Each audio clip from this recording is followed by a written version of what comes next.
నమస్తే welcome to our channel నేను మీ సిరి జగన్మోహన్ రెడ్డి గారు అయితే ప్రచారానికి ఒక్క రోజు ఒక వాయిదా వేసుకున్నారు ఎందుకంటే కొంతమంది కీలక నేతలతో భేటీ అవుతున్నారు తన చేతి కొన్ని సర్వేలు కూడా అందాయని తెలుస్తుంది సో ఈ అంశాన్ని మనకి వివరించడానికి మనతో పాటు ఉన్నారు ప్రముఖ సీనియర్ జర్నలిస్ట్ జగదేవ్ గారు నమస్కారం సార్ నమస్తే సార్ ఇప్పుడు చూస్తుంటే జగన్మోహన్ రెడ్డి గారు అయితే ప్రచారానికి ఒక రోజు ఆపేసి వాయిదా బ్రేక్ తీసుకొని వాయిదా వేసేసి కొంతమంది కీలక నేతలతోని తను భేటీ అయ్యారు అండ్ కొన్ని సర్వేలు కూడా తన చేతిలో 5 రకాల సర్వేలు తన చేతిలో ఉన్నాయని చెప్పేసి మనకు వార్తలు వస్తున్నాయి ఇంతకీ ఏంటి ఆ సర్వేలు ఎందుకు ముఖ్య నేతలతోనే తను భేటీ అవ్వాల్సి వచ్చింది సర్వేలు విషయం పక్కన పెడితే సర్వేలు మ్యాక్సిమం ఎవరికి ఫేవర్గా వాళ్ళు సర్వేలు తెప్పించుకుంటారు ఆ సర్వేల్లో కూడా పలానా మీకు ఇన్ని వస్తాయి ఈ ప్లేసుల్లో వీక్గా ఉంటుంది అని ఏమో చెప్తారు కదా బట్ యాక్చువల్గా ఈయన అభ్యర్థులు మార్చడానికి కూడా మొట్టమొదటి బేస్ అయిన సర్వే వార్తల్లో వినపడిన సర్వే ప్రశాంత్ కిషోర్ గారు చెప్పారని సో ప్రశాంత్ కిషోర్ గారు చెప్పినా కూడా ఈయన ఫాలో అవ్వలేదు వినిపించుకోలేదని దానడం వల్లే ఆయనకు మాట వచ్చి బయటకు వచ్చేసారని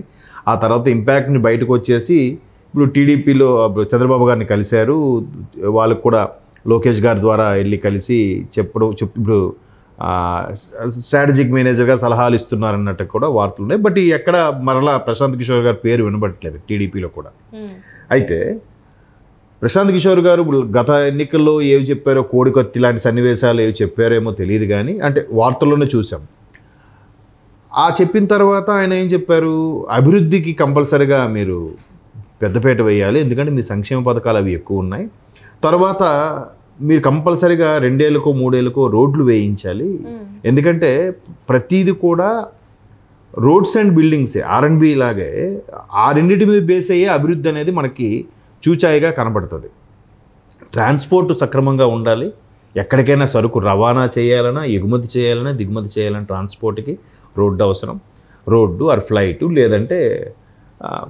నీటి మార్గం సముద్రాల ద్వారా నెక్స్ట్ బిల్డింగ్స్ ఇన్ఫ్రాస్ట్రక్చర్ అనేది ఉండాలి అప్పుడు మనకి బాగా ఇది అవుతుంది అన్నట్టుగా ఆయన చెప్పారంట బట్ వెళ్ళలే ఎందుకంటే ఆయన ఒక ఈవెంట్లో ఇలాగే చీఫ్ గెస్ట్కి వెళ్ళినప్పుడు అప్పుడు జర్నలిస్ట్ ఒక అడిగిన క్వశ్చన్కి అదే చెప్పారు ఆయన ఎప్పుడైనా సంక్షేమ పథకాలు ఇవ్వడం తప్పు అనట్లేదు కానీ శృతి మించి ఇస్తున్నారు అలా ఇవ్వకూడదు ఇవ్వచ్చు కొంతవరకే ఇవ్వాలి తర్వాత ఇచ్చిన తర్వాత కూడా దానికి ఎలాగ రెవెన్యూ జనరేట్ చేయాలి దానికి ఇవ్వాలంటే ఇక్కడ ముందు జనరేట్ చేసి దానికి ఇవ్వాలి దాంట్లో ఒక 4వ వంతు భాగం అభివృద్ధి చేసిన తర్వాత అందులో 4వ వంతు పథకాలు కేటాయించాలన్నట్టుగా ఆయన చెప్పుకొచ్చారు లేకపోతే శ్రీలంక లాగే అవుతుంది పరిస్థితి అని చెప్తూనే దీనికి ప్రస్తుతం మన దేశంలో ఆంధ్రప్రదేశ్ పరిస్థితి అలాగే ఉందన్నట్టు కూడా ఆ ఈవెంట్లో చెప్పాడు ఆయన సో అట్లాగా ఆయన అప్పట్లోనే ఇలా ఉండి మీ పరిస్థితి కాబట్టి మీరు గెలవడానికి చాలా కష్టాలు పడాలి ఈ పర్టికులర్ ఏరియాస్ అయితే ఘోరంగా ఓడిపోతారు మిగతావన్నీ అప్పటికి ఎన్నికల టైంకి ఎలా మారుతాయో తెలియదు అంటే ఇది చెప్పారు ఆ సర్వే ఇట్లాంటి సర్వేలు ఇప్పుడు కొంతమంది భజన బ్యాచ్ ఉంటుంది కదా ఆ భజన బ్యాచ్ ఏంటంటే అన్నా నువ్వు తోపన్నా నీ కుక్కను పెట్టిన నువ్వు గెలిచేస్తావు అన్నా అని చెప్పే బ్యాచ్ ఉంటుంది సో అట్లాంటి బ్యాచ్లు చెప్పినప్పుడు ఓహో మనం ఇక్కడ ఇది గెలుస్తాం ఇక్కడ గెలిచేస్తాం అనే కాన్ఫిడెన్స్ మీద ఉన్నప్పుడు వాళ్ళకి అవేం కనబడవు ఇంకా వాళ్ళ దాంట్లో లోపాలు కానీ వాళ్ళ ప్రభుత్వం మీద ఉన్న వ్యతిరేకత కానీ ఏం కనపడదు వాళ్ళకి మన పథకాలు ఇచ్చాం అంటే ఇండైరెక్ట్గా డబ్బులు ఇస్తున్న వాళ్ళకి మనకే వేస్తారాలు ఇటు పోరు అనే కాన్ఫిడెన్స్తో ఉంది వైసీపీ ప్రభుత్వం అంటే నేను అనుకుంటున్నాను సో అలాంటప్పుడు అప్పటికి కూడా కొన్ని ప్లేసులు వీళ్ళు మార్చారు ఎవరైతే ముందు ప్రశాంత్ కిషోర్ గారు సజెస్ట్ చేశారో బలహీనంగా ఉన్న ప్రదేశాలు ఏవైతే ఉన్నాయనుకో సజెస్ట్ చేస్తే అవి కొన్ని మార్చారు కొన్ని సఫిల్ చేశారు అయితే ఎంపీని ఎమ్మెల్యేగా చేశారు ఎమ్మెల్యేని ఎమ్మెల్సీగా చేశారు ఎమ్మెల్సీని తీసుకొచ్చి మళ్ళీ ఎంపీలో పెట్టారు రకరకాలుగా ఆ జిల్లా ఈ జిల్లా నెల్లూరుని తీసుకొచ్చి నర్సరావుపేటలో పెట్టారు అలాగే ఏదది శ్రీకాకుళం జిల్లాను తీసుకొచ్చి అనకాపల్లిలో పెట్టారు విజయనగరం జిల్లాను తీసుకొచ్చి వైజాగ్ జిల్లాలో పెట్టారు అలా రకరకాలుగా మారుస్తూ వచ్చారు మార్చినప్పుడు కూడా కొన్ని సర్వేలు ఇక్కడ గెలిచే అవకాశం లేదని కూడా కొన్ని సర్వేలు చెప్తున్నాయి అయినా వాళ్ళ కాన్ఫిడెన్స్ వాళ్ళకు ఉంటుంది కదా వాళ్ళు చెప్పే భజనగాల్లో ఎవరో సంథింగ్ ఎందుకంటే ఆయన పేరు ఎవరు ఉండవల్లి గారు కూడా ఒక సందర్భంలో చెప్పారు ఒక ఇంటర్వ్యూలో కేసీఆర్ గారు ఇక్కడ కొంతమంది అభ్యర్థులను మార్చక ఓడిపోయారు తెలంగాణలో జగన్మోహన్ రెడ్డి గారు ఇక్కడ మార్చినా ఓడిపోతారని చెప్పారు ఇక్కడ మారుస్తున్నారు మేబీ సర్వేల వల్ల ఇంకేది కారణాల వల్ల లేదంటే గ్రౌండ్ లెవెల్లో రిపోర్ట్ సరిగ్గా లేదు లేదంటే పలానా మంత్రి బాగా తినేశాడు పలానా మంత్రి బావమర్ది కబ్జాలు బాగా చేశాడు పలానా నాయకుడి యొక్క కొడుకు ఈ విధంగా కేసుల్లో ఉన్నాడు ఇలాంటి ఎన్ని వచ్చినా కూడా ఆయా ప్లేసుల్లో మార్చారు కానీ ప్రభుత్వం మీద వ్యతిరేకత ఉన్నప్పుడు మార్చిన లాభం ఏంటి బట్ ఆయనకి సర్వేలు రావడం వల్ల కొంత నమ్మకం ఉంటుంది కదా, మనకి ఈ ప్లేస్లు వస్తాయి, ఇవి ఒక్కటి చేస్తే బాగుంటుంది. అందుకు ఒక రోజు బ్రేక్ ఇచ్చి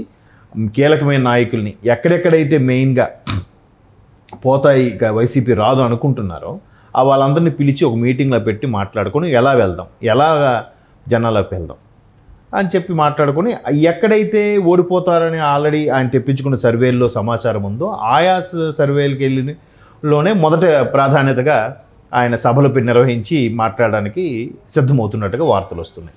అంటే రోజుకు సుమారుగా 2-3 సభల్లో పాల్గొంటున్నాడు. అంటే ఎండలు తీవ్రంగా ఉన్నాయి, ఒకటి ఎంత మనిషి అని ఎంతకని చేయగలరు ఈ చివరి వరకు తిరగాలంటే. అంటే ఇక్కడ చూస్తున్న ప్రచారం చేసినా కూడా చాలా వరకు వ్యతిరేకతనే వస్తుంది. ఎమ్మెల్యేలే సరిగా అటెండ్ అవ్వట్లేదు ఆ ప్రచారాలను కూడా మనకి వార్తలు వస్తున్నాయి.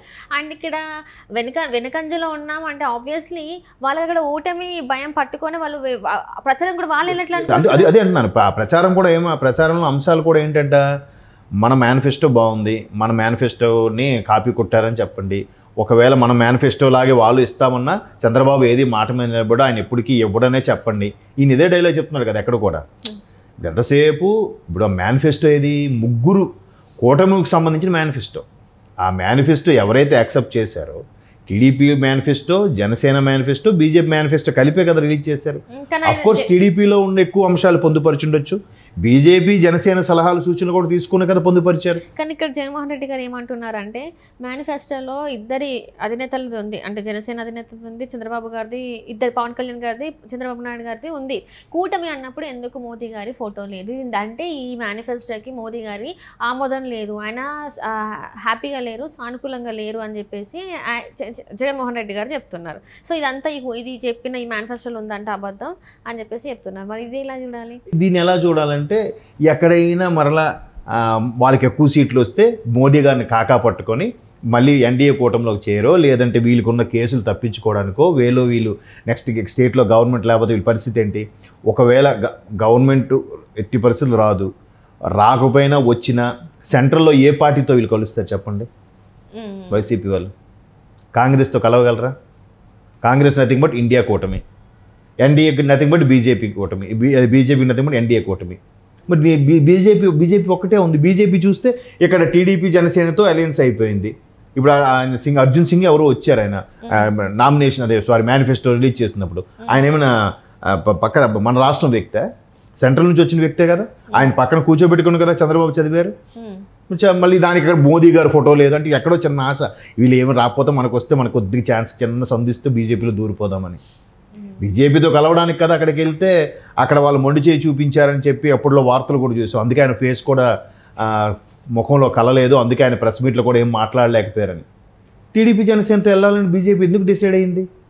ఈయనకి నిజంగా అంత మేనియా అంత ఫేవర్ ఉంటే ఈ పార్టీకి బీజేపీ వీళ్ళతోనే కలిసేది కదా. ఈ 5 ఏళ్ళు ఎట్లాగైతే కాముగా ఊరుకుందో వీళ్ళు ఏం చేసినా కూడా ఇంకొక 2 నెలలు కాముగా ఊరుకుండేది కదా. అప్పుడు ఎవరు గెలిస్తే వాళ్ళనే కలుపుకుపోయేది కదా బీజేపీ. అలా చేయలేదు కదా, డైరెక్ట్గా జనసేనతో కూటమి చెప్పింది కదా. మరి అది బీజేపీ అధిష్టానం మోదీ గారి ఇష్ట ప్రకారం కాదా? కాకపోతే అందుకే మొన్న వైజాగ్లో కూడా స్టీల్ ప్లాంట్ ఉద్యోగులతో యూనియన్లతో మాట్లాడడం ఏం చెప్పారంట, దేవుడి దయ వల్ల మీరు అందరూ బీజేపీకి 230 నుంచి 240 రావాలని కోరుకోండి, మన సపోర్ట్ వాళ్ళకి వస్తే మనకు మళ్ళీ బాగుంటుంది, దేవుడు చల్లగా చూస్తాడని చెప్పారంటే ఈయన అని వార్తలో చూశాను నేను. మీరు విన్నారంటే నేను చెప్పలేను కానీ.